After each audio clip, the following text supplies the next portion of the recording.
নমস্কাৰ সকলোকে মোৰ ইউটিউব চেনেললৈ স্বাগতম জনাই আজি ভিডিও আৰম্ভ কৰিবলৈ লৈছো আজি ভিডিওৰ বিষয়বস্তু ক্লাস 6 ৰ ইংৰাজী পাঠ্যপুথি ৰেইনবো 1 ৰ লেসন নম্বৰ 4 মাইলেণ্ড নামৰ যেটো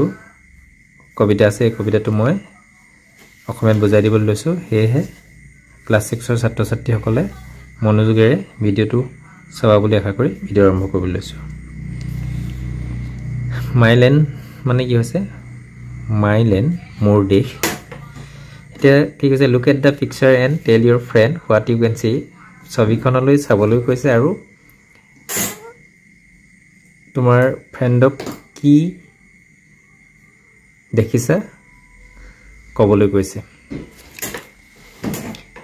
তোমালোকেটো কি দেখিছা ইয়াত আমি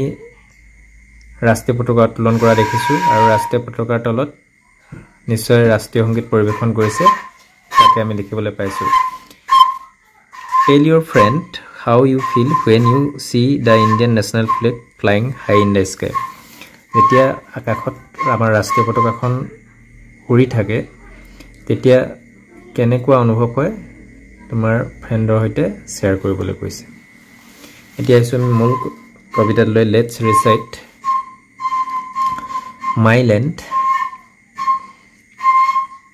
More desh, she is a rich and rare land. Oh, she is a fresh and fair land.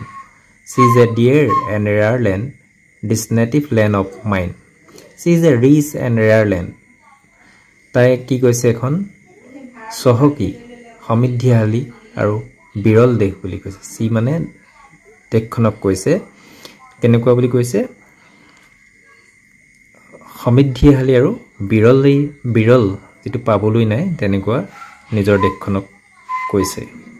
O she is a fresh and fair land O she is fresh তাই কেনেকুৱা সতেজ মানে নতুন আৰু ধুনীয়া দেশ she is a dear and rare land তাই খুব মৰমৰ আৰু বিৰল দেশ বুলি কৈছে this native land of mine এইখন মোৰ দেশ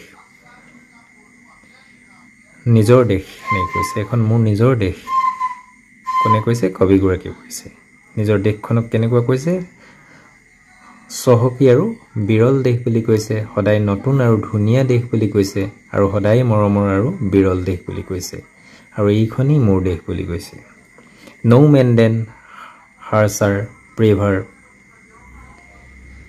Her women's hearts never waver I would freely die to save her and think my lot divine No man then hers are braver এই দেশৰ মানুহতকৈ আৰু কোনো মানুহ যেন সাহসী নহয় বুলি কৈছে Her women's hearts never waver এই দেশৰ তিৰোতাসকল কি হয় হৃদয় কেতিয়াও কি হয় দুৰ্বল নহয় বুলি কৈছে I would freely die to save her মই মুক্ত মনে এই দেশখনক ৰক্ষা কৰিবৰ কাৰণে প্ৰাণ আহুতি দিম বুলি কৈছে and think my lot divine আৰু ভাবিম যে এটো মোৰ ঈশ্বৰৰ ইচ্ছাতেই মোৰ মৃত্যু হৈছে তেনেকৈ ভাবিম বুলি কৈছে এটা পবিত্ৰ কাম হ'ব বুলি কবিয়ে আশা কৰিছে যদি দেশৰ কাৰণে যদি প্ৰাণ আহুতি দিব পাৰে নিশ্চয় তোমালোকে পয়েমটো বুজি পালা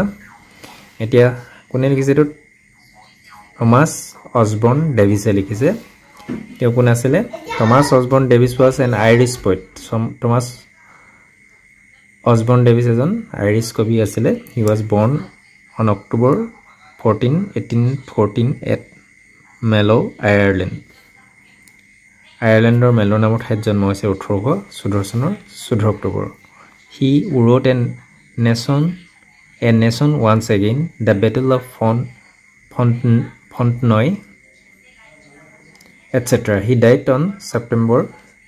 16 1845 আৰু তেখেতৰ মৃত্যু কেতিয়া হৈছিল 1845 চনৰ 16 ছেপ্টেম্বৰ নিশ্চয় তোমালোকে বাটটো বুজি পালা বুলি আশা কৰিছো আজি পাঠ ইমানতে সামৰিছো পুনৰ অন্য এটা পাঠৰ সৈতে লগ হ'ম ধন্যবাদ